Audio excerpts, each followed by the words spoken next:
Hello, welcome everyone to our live sports webinar where we'll be in conversation with Ipswich School sports coaching teams.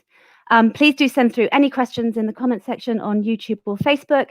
Otherwise, you can text us to the number on the screen or send us an email. And we'll be picking all of these questions up as we go through. The session will be recorded and available to view afterwards on YouTube and Facebook. And a reminder that we are also running virtual tours if anyone wants to see the school afterwards during the next few weeks. So we'll start by talking to our hockey coaches, and then I'll introduce the rugby coaches at 10:30. We'll hand over to Ben shortly, but before I do so, congratulations, Ben, for Ipswich School being shortlisted for Sporting Achievement in the Independent School of the Year Awards. Very well done. Massive congratulations to all of the team. Right, Ben, if you'd like to introduce sport briefly to us before we move into questions. Thank you, Saskia, and welcome to everyone that's watching along with us this morning. Sport obviously plays a big part of school life, and a great deal has changed over the last 2 years. So I'm going to take you through the logistics of the program first, and then a little bit about our culture. We offer a broad range of teams for pupils to compete in their focus sport. We attempt to offer your child a minimum of 3 opportunities a week in their favourite focus sport. There are multiple sports afternoons inside school hours, as well as after-school training and clubs every day of the week. We have a professional and high-level staff, including former international sportsmen and women, with junior and senior representation, current national level coaches, and above all else, an enthusiastic and passionate staff. Culturally, we believe in the value of sport to teach life lessons, and that this can only be taught by challenging ourselves at the highest level. We aim to instill a love of the school and a love of the sport, and a desire to push yourself no matter what the odds are against you. And above all else, we just hope that your children love playing what they play and they love being a part of Ipswich School. So thank you, Saskia. Lovely. And let's introduce our hockey coaches. Let's bring in Ali Addison, who is our head of hockey and also the under 18 England boys team head coach. And let's bring in Poppy Martin. Hi, Poppy, who is our head of girls hockey. And let me get this right, Poppy, you are also youngest coach on the England Hockey Dice programme. Well done. Right, well, my first question is actually for Ben. It's very topical, and it's got 2 parts to it. How did the school provide sport under lockdown? And come September, what will happen? I've got a crystal ball for September. Under lockdown, what we tried to do was react immediately by creating an online platform for the children to view skills videos, yoga videos, Pilates videos. So it was key to us that lockdown wasn't something that was going to be just something we had to survive. It was going to be something that we wanted to achieve and get better through. So Ali and the hockey team, as well as the other sports, worked very hard on creating a video library for the pupils. Sorry. Once we created the library, we started to release them on a weekly basis. When we were able to, we created partnership with our sports partnership companies, and we released hockey program. And we're about to release rugby and hockey for the school holidays, as well as netball. So we got them back on the pitch as quickly as we could, as it was legally able to. We tried to stay in touch with them online, and we've run HIIT sessions, Pilates sessions, and as much as we could possibly do online. We've done it well. When I started out, it was a grander vision, I'm sure, but as all things are in reality, they get a little bit harder. And I think the pupils have been absolutely fantastic through it. One of the highlights of my week has been the first 11 girls hockey HIIT sessions, which have been highly enjoyable. For September, I think the way things are going, we'll be relatively close to being able to train in a normal situation, but fixtures will probably be out. But we are adaptable and we are agile about what we're going to do.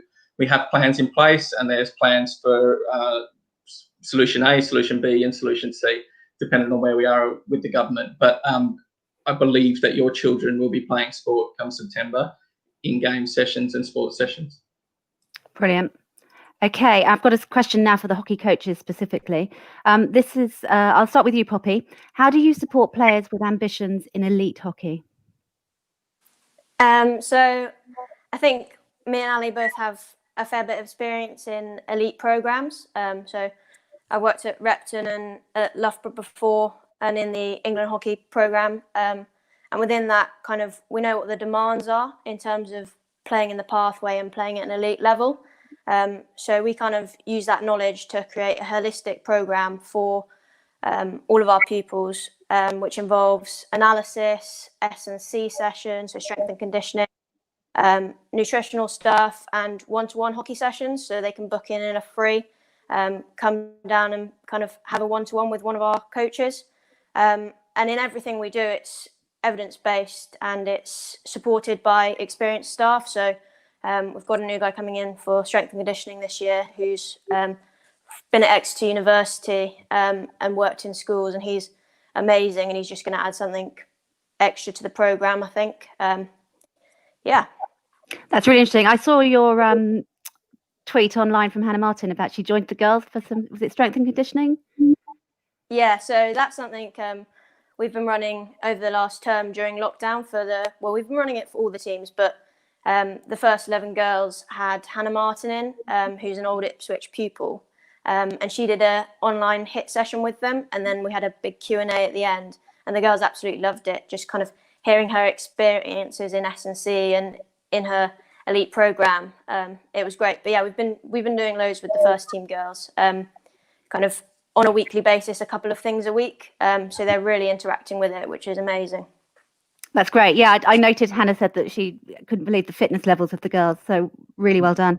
Ali, so as I mentioned, you're head coach for the under-18 England boys team. What benefits do you see that bringing to Ipswich school hockey players and the programme itself? Yeah, sure. So I think as Poppy sort of alluded to, it's kind of the experience that you bring back in. So I look at our program no differently to what I would look at an international program.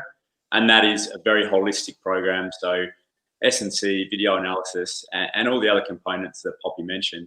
But it's really important for me that is something that all our students can access. So, we have a partnership with Huddle now. So we're the flagship school for Huddle. And with that, all our athletes can get online, they can get access to resources, and we can give them direct feedback straight to their home. So, I think what I've always tried to do is look at what we do at international level and then bring those components back into the school. But I think, the experience is a big part. It's not just England, it's more about the experiences that you have in your coaching journey. So I grew up in Australia. I coached at a high level in Australia, Ireland, the UK, and also New Zealand. So it's kind of taking the best bits from all those environments that you work in and trying to mold it into something really special. When I first moved to the UK, it was 4 years ago now, I started working at Durham University, and I was there for 2 years. So, taking that experience of that transition from school to university, that high level elite university program, and trying to bring that back into our school environment so our students understand what it feels like to transition from school to university. And for me, working in the Welsh program before I moved across to England and working with the under-18 girls the year before, it's all those little moments that you take all the best bits and you merge it into the program that you run in school. And I think that's been really, really beneficial. And, something for me that I've really tried to do with our coaching staff now is look for coaches who have different experiences. So, I don't want a whole bunch of clones coming in. I don't want a whole bunch of yes people coming in and doing everything that I say. What I want is people who have had different experiences and different knowledge and bringing that back in. And, Poppy coming in for us is absolutely brilliant because she's worked in, top level private school sport. She's working in the England system, so she has a really good understanding of that. We've also got Maddie Newland coming in to work with us. So she's a former Ipswichian, but also played England under 21s. She's played in Australia. She's played in Spain. So she's got all those different experiences that she can add to our program. On top of that, we've got a skills specialist coming in who's got multiple international experiences, not in the UK, but in different countries, and other roles very much, kind of built around that. So it was always very important for me to not be systematic and not be a robotic program, but actually create a program with a wealth of knowledge. So our kids become really well-rounded and they learn a whole variety of different skills and tactics and knowledge so that when they leave here, that, they're at a completely different level to someone, I guess, who's been playing in the same system over and over and over again for a number of years. And that's been really important to us. That's really interesting. So I'm hearing that it's a really holistic experience, that you're bringing in lots of experience internationally as well as nationally at the highest level. Do you think that gives the students skills beyond hockey? Oh, definitely, 100%. You know, I think one of the things that we pride ourselves on is, as Ben alluded to, is we like to give our students the opportunity to compete. And, you know, if we don't win, that's absolutely fine. It's not about win at all costs. It's about doing your best and trying your hardest to perform, you know, and going out and playing with absolute pride for the school. And we really value that. And we just kind of feel that, you know, sport creates so many valuable life lessons. You know, in defeat, you learn resilience and you learn to bounce back and you come back stronger. In victory, you learn to be humble and you get to enjoy those successes. But that's one of the amazing things about sport is when you have the opportunity to compete and do your best, you know, you learn to put it all out on the field and leave it out there and do everything that you can to try and perform at your best. And then you learn the lessons from it. And when they leave school, when they go to university or go for a job interview and those kind of things, they've developed those skill sets that will help them get through those experiences. And I very much view that as our job. Our job is to guide the students through those different experiences that they have to help prepare them for life, you know, both during school and after school as well. That's great. Thank you. Ben, did you want to add to that? Yeah, I think it's important to say one of the things we are is honest and as honest as we can be. So we wouldn't shy away from the fact that we enjoy winning and hopefully as much as the pupils enjoy winning. But saying that you gain valuable life lessons from sport is easy. Anyone can say that, and I'm sure that all programs will say across the country, sport is about life lessons, sport is about life lessons. It's not as simple as that, because actually creating a life lesson is harder than just saying, there you go, play a game of hockey, there's a life lesson afterwards. It's about the challenges that you set and the value that you put on the pupils and every team in the school. So what Ali's talked about there is exactly right for the first team, as it is for the 13Ds and the 12Ds. And what many people don't know is that Ali and Jordan have spent this season working with 12D teams, they've worked with 13D teams. And one of the key aspects of this is that we want all pupils at Ipswich School to have that desire to win, and we want all pupils at Ipswich School to learn those life lessons. And we can only learn that by making life difficult for them at times, not in training so much, but in competition. So we play a difficult fixtures card, and we're not afraid to take on anyone, and we're not afraid to lose. It's important to I probably think a fear of failure is worse than anything else. So what we try to take away is the concept that failure is a bad thing.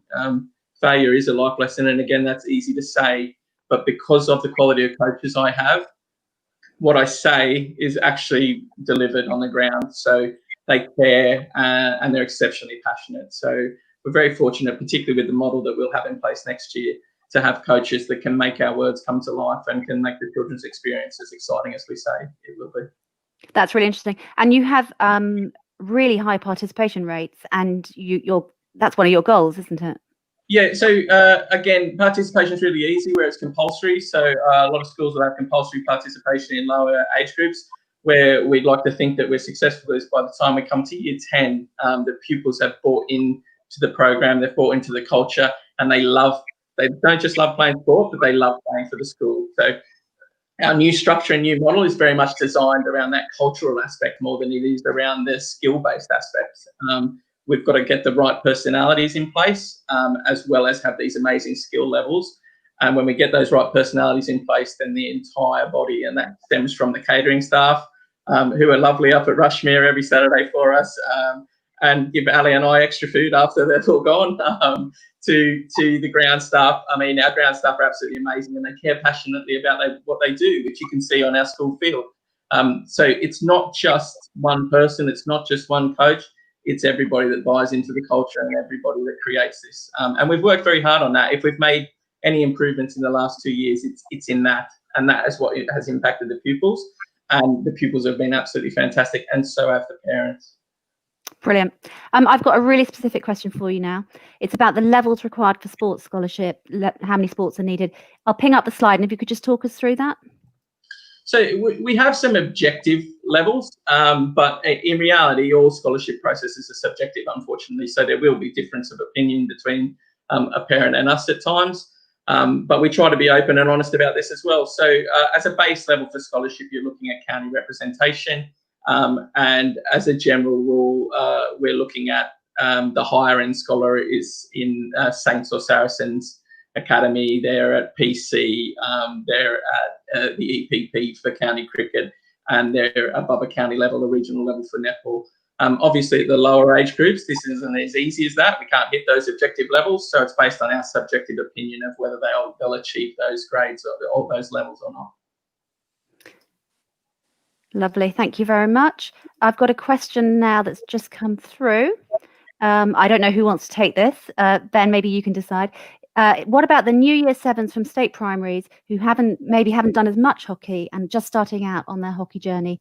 How would you support them? Yeah, I definitely think Ali, we'll have something to say about that. Yeah, sure. So I think you spoke about this before, but I spend a lot of time actually working with the lower level teams, and that's something that's really, really important for me. Yes, I work with the first teams, but also with every opportunity I get, I go down and work with, C teams, D teams, and those kind of things. And this year with the new staff we've got coming in, and the structure that we have is actually for our under 12s and under 13s, I'll be running D teams. So I get to spend time, working with kids who maybe have never picked up a stick before. But, I absolutely love that. I get just as much joy from working with those kids that I do working with internationals. It's really fun to see them grow and develop. So that's one thing that's really, really important for me, that our staff work across all the pupils and that our pupils get access to the highest quality of staffing, no matter what their level is. We put on after-school academies, we put on open clubs, we offer one-to-one sessions, and these are all things that we offer for free. It's not external. You don't have to pay for it. It's a part of being an Ipswich Schools sports student. So we're really proud of what we can offer our students, and we're really proud that it's not just about the elite and it's not just about participation. It's about catering for everyone. Lovely. Thanks very much. Ben, did you want to add to that?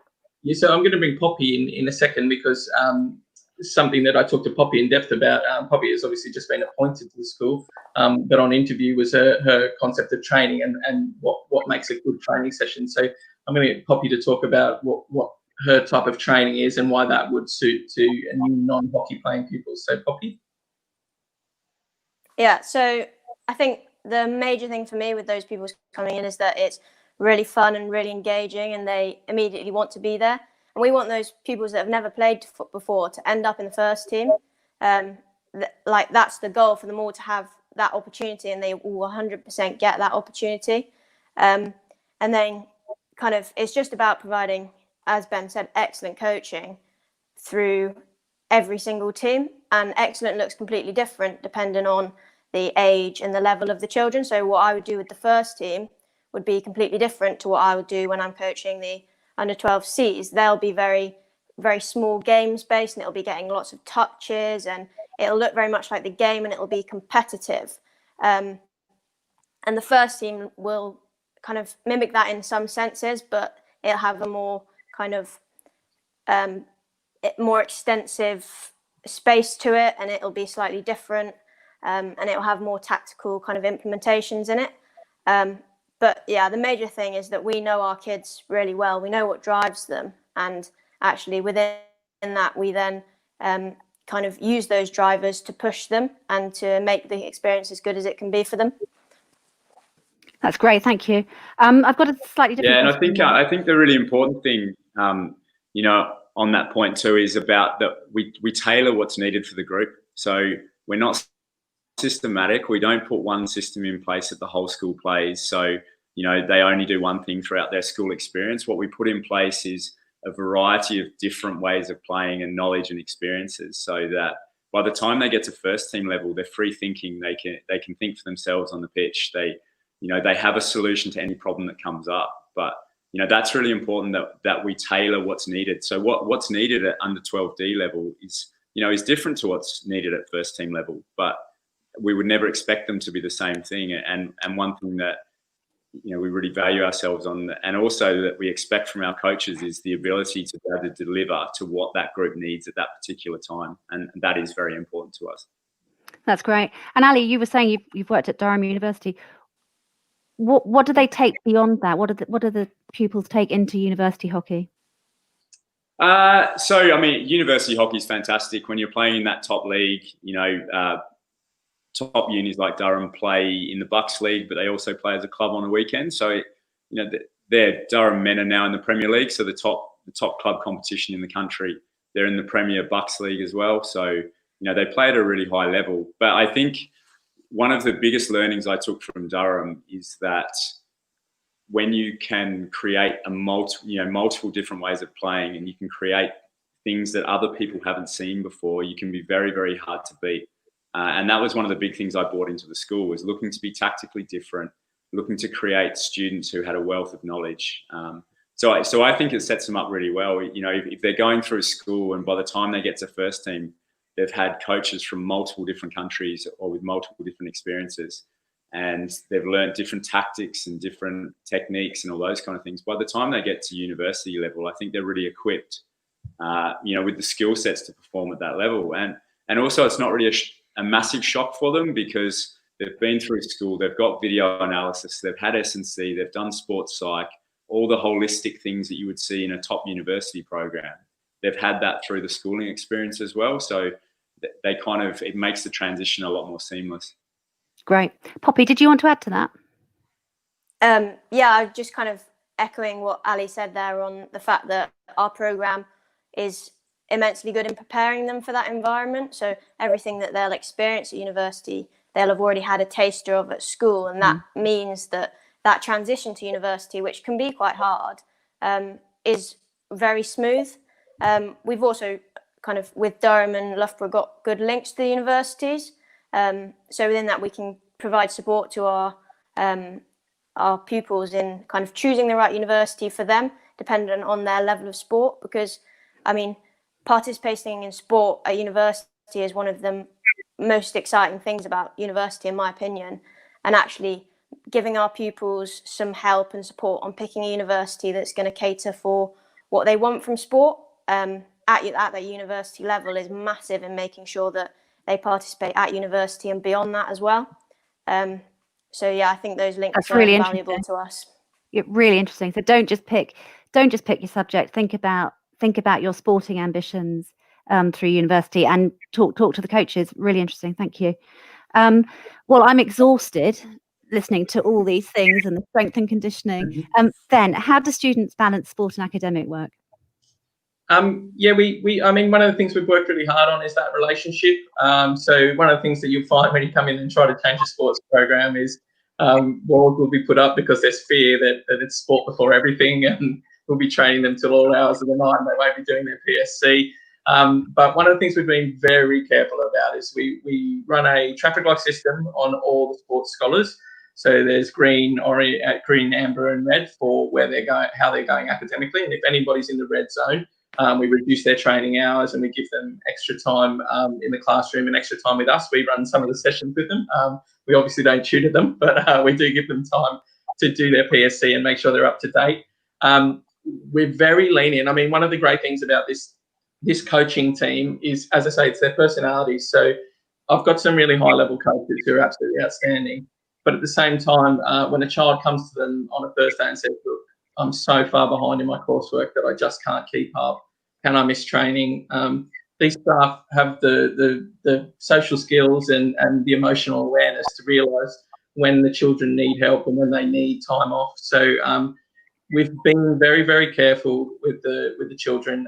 We work hand in hand with them and also with the parents. So for the higher level performers that have club and regional practices, we talk to the parents at the start of the term and we try to keep up to date with where they're at and how much time they need for things. So we're very understanding. One of the things that we did was we stopped making after school training compulsory and we made it optional, and that was part of the cultural aspect. So we wanted a commitment-based culture. We wanted the days gone where the coach was on the email or in your face after you missed training the night before, and we put the onus on the coaches. So children want to go, they want to play sport, they want to have fun. So if you've got 2 people showing up to your training session, it probably says more about you than it does about the children. So turning that onus around, taking off the children, taking off the parents and putting on the coaches had a great impact, and it's been nothing but positive, but particularly because, again, I can't say it enough, the coaching staff are amazing. So we're really fortunate to have them and have done a fantastic job with that. That's great, thank you. I'm picking up some questions here. Ben, did we need to cover more about the one-to-one sessions, Hockey Academy? Have we covered that? I'll get Ali to talk about our planning for next year, because obviously this will be the first year we've got this new system in place where we'll have 6 full-time hockey coaches on staff. So Ali, if you want to tell them about next season and our plans for that. Yeah, of course. So I guess one of the big learnings out of this COVID period of time was how we can use the good parts from this and implement it into our program. So firstly, our partnership with Huddle was really important, so that our kids can access resources from where they want, whenever they want, and we can give them feedback all the time. So that was one aspect. But the big thing that we're doing in the program coming up is we will pretty much have a booking system in place for one-to-ones with our coaches. So our kids can get on, they can book, in their free period or in lunchtime or morning break, they can book into a session, they can go to a coach, they can get one-to-one coaching, and really help them develop in that aspect. So we're very big on providing as many opportunities as the kids want to take up. They don't have to do it, but it's there for them if they want it. So that's one aspect. Our academy program is growing with our relationship with Evo Hockey as well, which is fantastic. They've done a great job from our camp side of things, and now that partnership is growing further and further. So our partnership with them and their wealth of knowledge and the coaches that they bring in, especially from Europe and places like that, that relationship is going to continue to grow as well. So I guess if I could sum it up, it's very much about providing our kids with every opportunity that they want to take up. They don't have to, but it's there for them when they want it. And that's what's really important to us. That's brilliant. We're about to hand over to rugby. Is there anything else we want to finish off on hockey before I say you've been great, guys? Thank you so much. Right, so thank you, Ali. Thank you, Poppy. Thank you. I'm going to bring in our rugby coaches now. And just before I do, some of you will know we've been running a live poll about do you prefer watching rugby or hockey?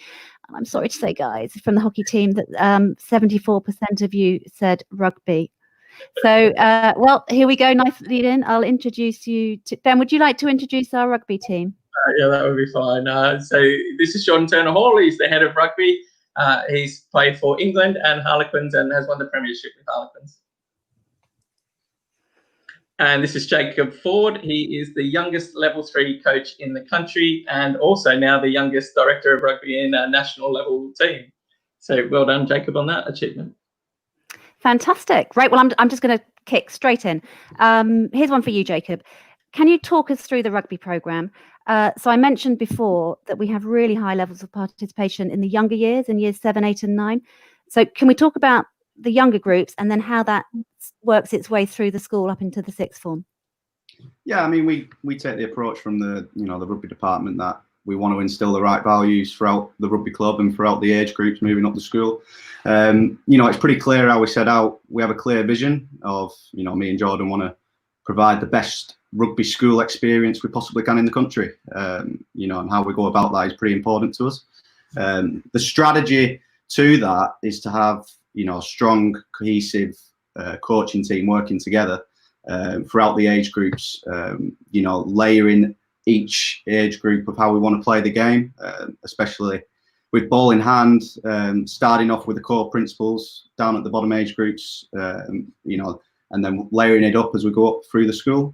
So the messaging is very consistent throughout the coaches, but the level of detail as they go up through the school progressively gets deeper, which is, we feel is the right way to go about things rather than starting fresh each year or starting fresh each age group. We're actually talking to each other as coaches. We're monitoring the progressions of, individual athletes as well as the teams throughout each, whatever level it is from the A's to the D's teams and the under 12s. So that's how we want to go about it. And, like you said, we have very high participation levels in the younger age groups, just from the way we go about coaching at that age, making it enjoyable, getting them engaged through, for the game, getting them playing lots of games and getting the principles of plays instilled in them without them actually knowing really. And it's a natural progression and it's instilled in them naturally as they go up through the school. And, we pride ourselves on instilling good values throughout our, rugby athletes, whatever level they play at throughout the school. We pride ourselves on, having humility, integrity and hard work, and we all try and instill those as coaches. And we'd like to think that when we leave with the athletes at whatever level, that they have those values at heart, and they can move on with them for wherever they go throughout the next stage of their life, really. That's great. Thank you very much. Jordan and Jacob, I'll go to you first, Jordan. Can you talk to me a bit more about the Elite Coaching Performance Programme? Yeah, no, most definitely. So yeah, basically, like Jacob said, we try to give everyone the best possible opportunity to learn. With the elite kind of players, we look to work on them more on a one-to-one basis. So we'll have a bit more of a mentoring process, and that's also managing their life around school, as Ben alluded to as well. School does come first within that environment, so we try to support them. We'll book one-on-one sessions with them. We'll go to S&C, we'll do some skills, we'll go through games, we'll make a plan. But it's just giving the lads the best possible situation and support to really help them go on furthering their rugby careers. That's really interesting. So really at that level, it's really about one-to-one mentoring, very knowing the individual and really knowing what works for them. Yeah, I think on that, we know they're a good rugby player, but there is a lot of good rugby players out there, and it's the support network you can provide for those players. And, if it's a little chat or it's trying to identify or flag certain things up, which can provide them with the best opportunity. Because I hate to see a young, talented player lose out, not because of his rugby ability, but the way he's been managed. If his workload's too high, and, he might get burnt out. Speaking from my experience, I did get burnt out. I retired at 27. And that was probably down to my early days of doing too much. So I have a big passion for that. And I believe the children and the players' welfare comes first. That's really interesting. Thank you. Jacob, do you have anything to add to that about the elite? Oh, sorry, Ben does. Yeah. I'm going to go to Ben first and then back to you, Jacob. Sorry. Yeah, I'll go to Jacob in a second because I wanted to ask him a question about it. But so that elite player program, I think Jordan and Jacob are both being relatively modest for the first time I've known them. They work exceedingly hard with Saracens and Saints, with the pupils that we have in those programs. Almost all of our elite level rugby players are in one of those two programs. And these two dedicate a lot of time to working on sessions with Saints. And we work on the Monday evenings for the under 15s and lower down. Jacob's forming relationships with Saracens at the moment. So we work hand in hand with both those bodies. And Jordan's done a fantastic job in strengthening our relationship with Northampton Saints to the point where it is now, where we are very close to them. And that's a bond that we'll continue to build over the next couple of years.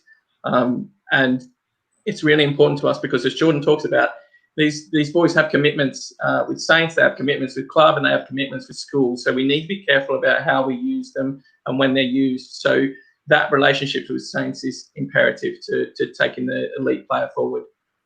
So I might ask Jacob about a couple of the plans for next year with regards to one-to-ones and positional training. So Jacob.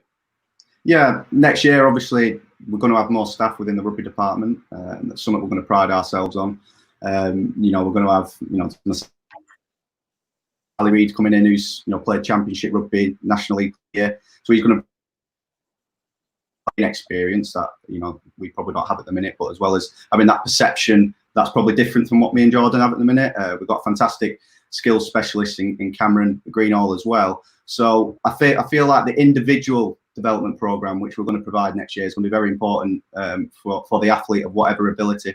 Being able to have access to whatever coach they want to get position-specific training within lunch times or after schools or whenever they can to make the most of the opportunities that they've got at the school. If that being, forward-specific training, or it's going to be skills or backs or half-backs or kicking or whatever it is, they're going to have access for that throughout the day. And it's not just about the team training,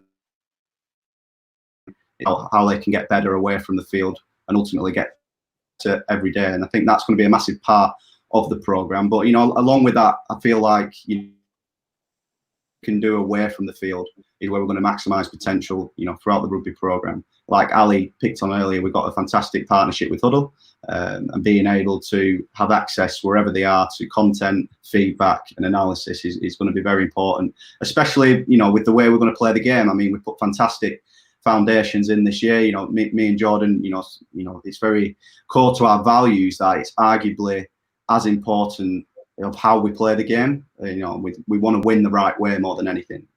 You know, we want to play an attractive style of rugby that, you know, probably is not common in schoolboy rugby. And you know, a lot of people are a little bit, you know, a bit shy about playing this way. And we're trying to instill a culture where we want them to be more expansive, more expressive of themselves and the skills that they can show. And that's where the individual development program comes in, because if we get that bit right, where they're more skillful, we can play a better brand of rugby, which is ultimately what we want to do, and win in the right way. And, you know, the analysis comes into that. The strength and conditioning is very important from the way we want to play. You know, playing a fast brand of rugby that requires high levels of.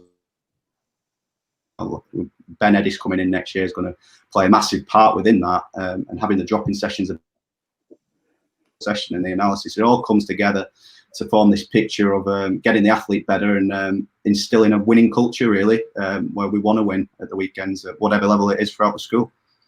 That's really interesting. So what I'm hearing, is this right, Jordan and Jacob, that it's all about the long-term plan, the building the skills that will see you through school and beyond. So it's not just saying, right, you know, we've got this match and we're going to win it. It's about developing really core skills. Jordan, do you agree with that? Yeah, I think obviously transferable skills. It doesn't matter if you're in a business, school, rugby teams. I think we're trying to create better people, and giving them these skills through sport is the easiest way. And we want to create an environment that you feel comfortable. We challenge you. We also create your rugby IQ and your personal skills as well. Because if the boys can leave the school and they've got a humble head on their shoulders, and you know they can go on to do better things, I'll be proud, regardless if it's rugby, if it's in business, if they're entrepreneurs. It's about the bigger picture. So it's about educating the lads. My best memories and friendships all stem from school to this day. So you know I want to put that back. And I believe that they'll come back and they'll give it back. So it's about giving back to the game what you've taken out. That's really interesting. This goes straight into my next question. It's about supporting rugby for all, despite age or ability. And just before I leave you with that, Jordan, we've had some lovely comments coming through on Facebook about a parent's own experience of that, of kids joining in Year 7, never having had much experience, but really developing a love for the game. Could you talk me through about support for all? Yeah, no, definitely. I mean, I actually, you know, I used to play football, and I went down to a local rugby club, and I actually didn't go back because I didn't enjoy it. So that's something that's always sat with me. And I then went back at 14 when I hit a growth spurt, and I did enjoy it. But you know, in terms of that, I'd never want to close the door on anyone. I believe that rugby is for all shapes and sizes and abilities as well. You know, there's always a place for someone to do something great and be part of that team. So it's understanding, identifying what you're good at. Can we help develop you? Yes, of course we can. And then it's about the experience. You know, the moment you turn up to training, how you feel, that feeling that you feel once you've played a game or your first ever rugby game, we want to share that with you. And we'll always get the red carpet out and try and roll it out. If it's about after match tea, if it's about can we give you a sports drink beforehand, we want to give you the best ever experience. So that's where I come from. I've done a lot of work with disengaged kids in some quite rough schools before I came here. I worked at HITS Foundation up in Brixton. So I do get that, and I always want to see the best in people. Fantastic. Thank you very much. I've got a left field one here for you, Ben. Girls rugby. This probably lends itself to any questions about football as well, to be honest. So we've got a pretty clear plan. We've got a very clear framework for the next few years. Over all of our sports, we have goals about where we'd like to be, and we have things we'd like to achieve. And part of that is about investing in the sports that we focus on, hence termed our focus sports. The problem with introducing more sports on top of that is that it dilutes the numbers playing any one sport. So we have on average about 50 girls in a year group running through the middle school. So obviously 50 girls in a year group, if I play netball and hockey at the same time, then I'm looking at 26 girls gone already. So if you then add to that girls football and girls rugby, we just dilute our product to the point where we're not capable of putting out competitive teams in any one sport, and we may not even be able to put out teams in all of those sports. So as opportunities and one-offs, we do run them. We have done, Jordan has taken a girls rugby group as one-offs and as a club, and we do offer football clubs, and we do offer football at a first team level. But outside of that, we have no plans to introduce them as serious competitive sports throughout the school. We offer a lot of opportunity from year 10 upwards for children to do health-related fitness sessions, badminton, basketball, squash, and all the usual independent school sports. But as far as competitive fixtures go, we try to stick to these 4 focus sports, and they will be our focus for the coming years. Great, thanks. Very honest. I've got another question come through on the text. I don't know who wants this. I've got a question. Parents got a pupil coming from a state primary school into year 7. Do you ever come to see kids playing at local clubs such as Colchester? Over to you, Ben. Yeah, so I can speak for the guys, and I'll get Jordan to add to this because we've been pretty much everywhere in the whole of the East region. We watch a lot of sport in a lot of places. I think there was an old saying about, and I'm sure many parents know, the rugby school in the North Sedbergh. Used to be a saying that Sedbergh knew every rugby playing child in the north of England. I don't think we can attest to us being able to do that, but we do watch a lot of Sunday rugby, and we watch a lot of age ranges. Now, whether or not we would have seen your child play be a question, because there's obviously a lot of clubs in our region that we go to, and there's every chance that we've come across them. But we do watch a lot of rugby, and obviously through the Northampton Saints stuff, we see a lot of pupils from a lot of different areas.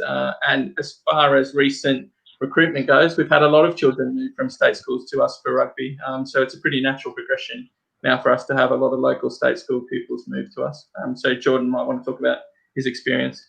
Yeah, I think it's all about building relationships. The more rugby we can watch, the more approachable we are, the easier life is for us. And we never want you to think that, this is just for a certain type of person from a certain type of background. We want an open door policy, and we want to create that relationship where it's very comfortable and we can have discussions and also support. So there's been several people that I've been in touch with, and they're not quite ready to jump over, but they're asking for advice, and more than happy to support and help out on that side. Ben. And I'll throw to Jacob as well, because we go as far as Westcliff down in Essex, because Jacob is the director of rugby at Westcliff. So he runs the first team down there as well as working in the junior program. So Jacob, tell us a bit about Westcliff as well. Yeah, and obviously we try and expand our reach and availability for potential students to possibly come to the school. But there's a large playing group in Essex. They've got a large playing group of rugby players, going past Colchester all the way down to Brentford Way and Westcliff, and having a hold down there and a reach and expanding our expertise that way. I feel like it's quite important, really, because it's ultimately it's not that far from Ipswich, and I commute down there 3 times a week, and it's an hour tops, so it's a really easy journey going down there. And the rugby talent down there is it's impressive, and if we feel here, or we can go down and see what's happening down there, I feel like we should. And obviously we've got fantastic age groups down at Westcliff, all the way down to Lion Cubs, to under 7s, all the way up to we've got four senior teams. We've got a fantastic women's section down there. So I think having a link with a club with those ambitions that ultimately marry up to the schools ones, investing in the youth, investing in infrastructure and coaching opportunities for the younger age groups, we feel like that's important, and that marries up to our values at the school. So I think it's important that we keep that relationship and we keep growing it as much as possible. That's great. So basically what I'm hearing is, yeah, absolutely. You're out there, you've got relationships with the clubs. You're looking at kids, you're building those links. Really interesting. Jacob or Jordan or both, it's been noted that our rugby over the last year has really come on leaps and bounds. Great gains. The under-15s made the last 16 in the national Vars. I'll go to Jacob first and then to Jordan. What's behind this, and will you maintain it?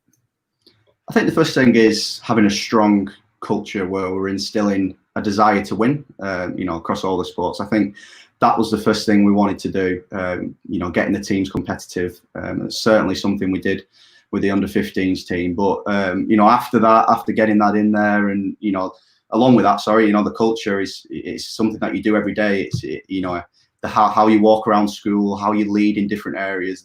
That's how we want to be perceived as a rugby player or a rugby coach at the school, having those values, and it all translates into the pitch, which is what we've seen with that under-15s team. But along with that, how we play the game, I talked about that. How we go about playing the game is really important to us, and instilling a style of play which potentially they've not seen before. But one that requires ultimate buy-in, ultimate confidence, and one that requires a little bit more thinking in the head. I think we're getting there with that, and it takes time. And we certainly saw the success with the 15s last year. And hopefully, the real important thing for us is that we keep building on that, and we keep delivering the same messages. It's consistent throughout the coaching team, throughout the school, and all the age groups will soon follow suit to that. And I'm sure next year that we've put the foundations in this year to play this way we want to play. And next year we'll start to see some more encouraging results from that, and hopefully a little bit more success. Yeah, that's great. So Jordan, so that picks up on your point about, were you saying rugby IQ? Yeah. So we, the easy thing we could do is go and get the biggest kids in the area and get them just to run through everyone. But I've watched enough rugby to see that that's not enjoyable. What do we get enjoyment through? People express themselves, playing fast, high tempo, exciting, being unpredictable, understanding the game and trying to beat the game essentially. So, that's fun, and that's where our expertise come in from our professional background, and the lessons I've learned. And it's sustainable. I don't care what ability, age you are, we're going to make you a better rugby player and a better bloke as well. So that's the big thing for me is if you are, the rugby is a byproduct of a good culture, good environment, and some top class coaching. And I'd probably challenge to say that we have got one of the best programs in the country, and we haven't got started yet. That's great. Jacob, did you want to add to that? Yeah, I feel like, we don't play the game anymore. I don't play it. Jordan doesn't play it. I feel, the athletes at the school, those are the guys that go out on the pitch and sacrifice everything and play with their mates. So ultimately, we see it as our job to provide them with the best opportunities, and from a rugby point of view, giving them as many options as possible on the pitch. So they, like Jordan said, they have those chances to go and express themselves. We feel like that's our job at the end of the day. We're not the ones playing, so I feel like if we can do that during the week, if we can build, where they're, that culture where they feel like it's their team, and ultimately that leads to them taking responsibility. And hopefully responsibility at the weekend, and it drives that culture that we talked about of them wanting to win, which is something that we're starting to see. Sorry to keep going on, but just we've got synergy and the same terminology throughout the whole school. So you'll see an under 14 hear the same call that a first team caller will make a call. So they've already got that relationship with the top team, and I think that makes them feel like they're included. And they're all playing for the same badge. So I just think that's very important. Yeah, so that's your point again about you build the enthusiasm in the younger years. So the year 7s, the year 8s, the year 9s, but that actually translates all the way through the school. Yeah, we're a rugby club at the end of the day. Everyone's part of it. And that's how we see it. We're not teachers. We are rugby coaches, and that's how we want to be. That's great. I've got Jordan, you played for England. You've won the Premiership for Harlequins. With Harlequins. How does this help with school coaching?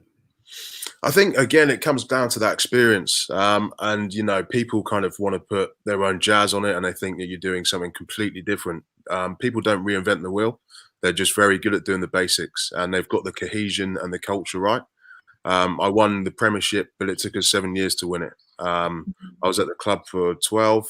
I started as a 14-year-old, but what was a major kind of factor around that is we loved going to training and we loved being around each other. And if you can create that kind of environment, you can make anything happen.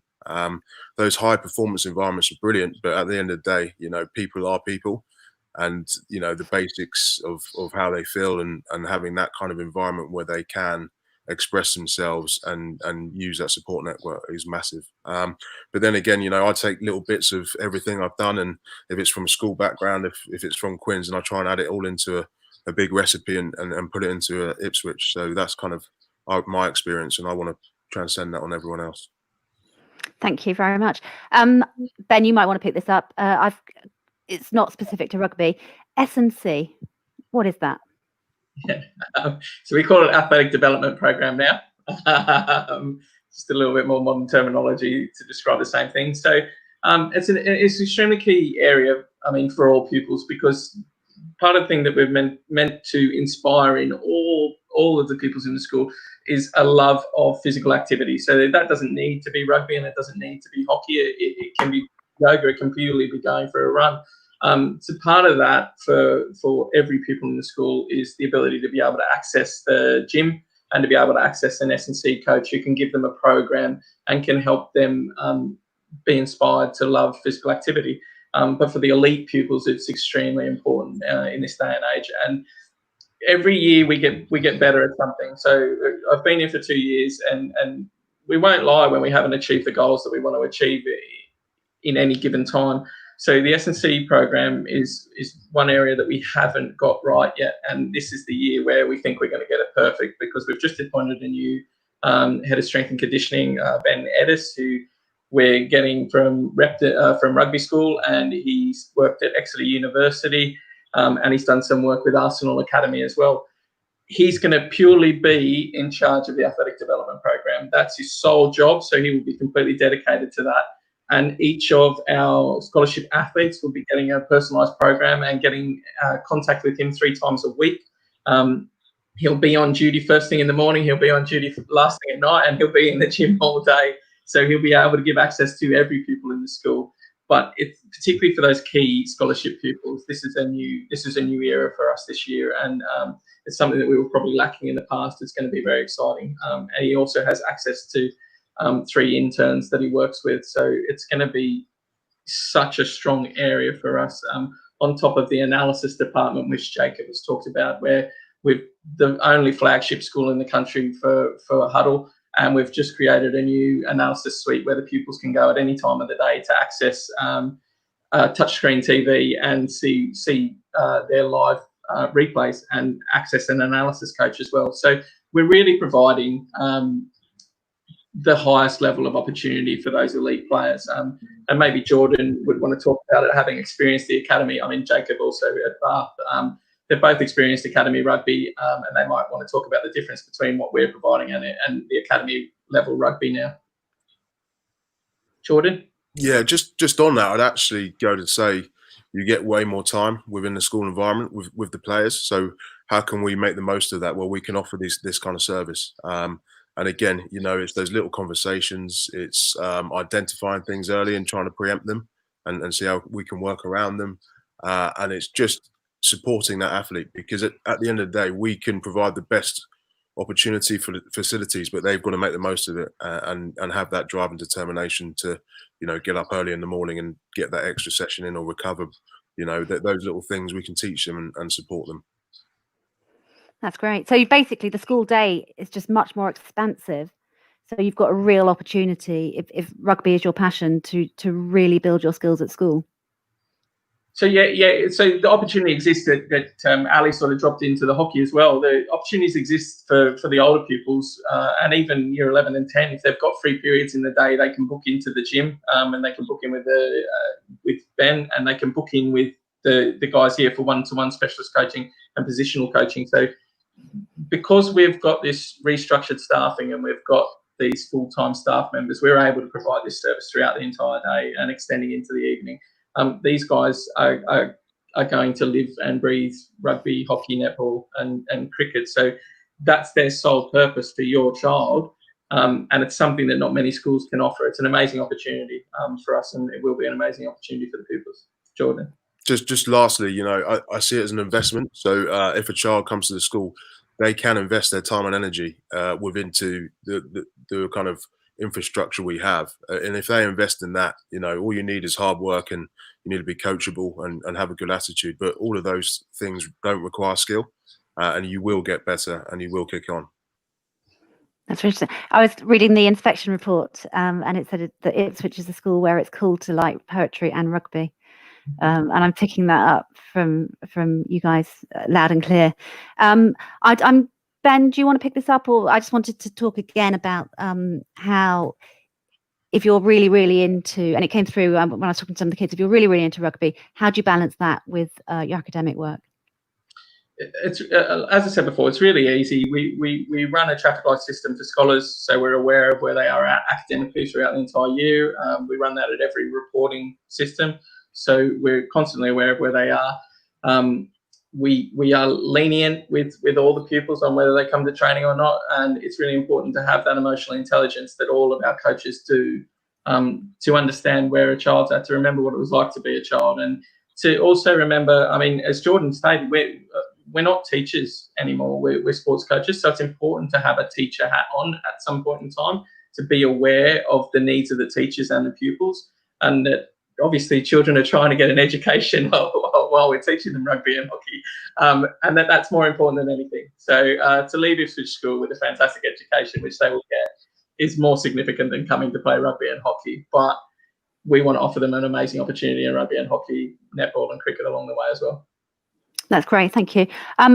We're coming to the end. I'm just going to read out one comment because it's absolutely lovely from a parent. The school are excellent at supporting children. You'll have no worries at all. My son joined never having played, this is hockey, never having picked up a hockey stick. He went on to play for the second team. He said they coach all abilities and they make it so that you always feel that you can achieve. Thank you very much for posting that. Ben, would you like to wrap up as we finish? Yeah, just a couple. I'll finish on rugby first, because I think what the guys, as Ali has done in hockey, what Jordan and Jacob have done in rugby is absolutely outstanding in the space of a year. This is a program that's spun on its head, and has those 15s lost by 4 points to Northampton School for Boys, who ended up in the Vars final, and were also a side that beat Whitgift. So we're talking about the highest level of rugby here in the space of a year, thanks to these two guys. And I think it would be safe to say that we have a tactical genius in the hockey department, but I think in Jacob we also have a tactical genius in the rugby department. And the attacking style of play that he has brought in has been absolutely outstanding, and we can't speak highly enough of that. So we're grateful for everything that these coaching staff have done in a short space of time. But as far as overall goes, I think the questions that I get asked most are, what has changed in 2 years? Why have these changes been made? And I normally answer with the fact that I don't know. I only know what's been achieved in 2 years, and what's been achieved in 2 years can't be done without an SLT. So one of the many questions that I also get asked is, have you got the support of the management? And I can safely say to any prospective parent, our senior management team is the most supportive team of sport I've ever come across. They're outstanding. They ask difficult questions of us, and they ask us to justify the things we need to do. But once we give those justifications and prove what value it has to the pupils, they have given us nothing but backing, and I can't speak highly enough of them. And it's a question that parents ask, because it is important to know if we have that backing. And I just wanted to wrap up with the 3 areas of that we believe create a successful program. So the 3 areas we're always constantly checking on is participation. And as we said, that's not just about playing in years 7 and 8 and 9. It's about playing for the school in a focused sport all the way through your life at the school and loving that focused sport. And that is our job, to inspire that love in your pupils, not your job to make them come to a Saturday fixture. We also obviously care about results, because results help to sell us to you, and they help to tell you that we are a successful program. Without results, I think in the current climate, people don't care what your offering is. They just want to see some results. And finally, and most importantly, Jordan covered it, we care about what happens to your child after school. We want to know that if they came into school just wanting to be the local cricketer that rolls the ground every Saturday, that we've helped them maintain that passion through the school, and now they're rolling the local ground and they're playing cricket, and they'll play cricket for life. But we also want to know, if your child came into the school with aspirations of playing professional sport, that we've helped them achieve that goal. So no matter what the goal is when your child comes to school, our job is to make them the best 18-year-old they can possibly be. We don't want to just use them. Our relationship is a relationship, and relationships are the most important thing to us as a department. So we're grateful for your time today. If you ever have any questions, then please do come and see us. We love to talk, and we love unscripted things more than anything else, and we do love questions.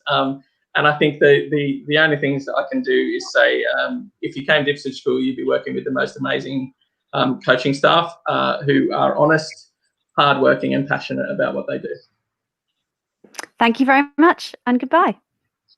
Bye.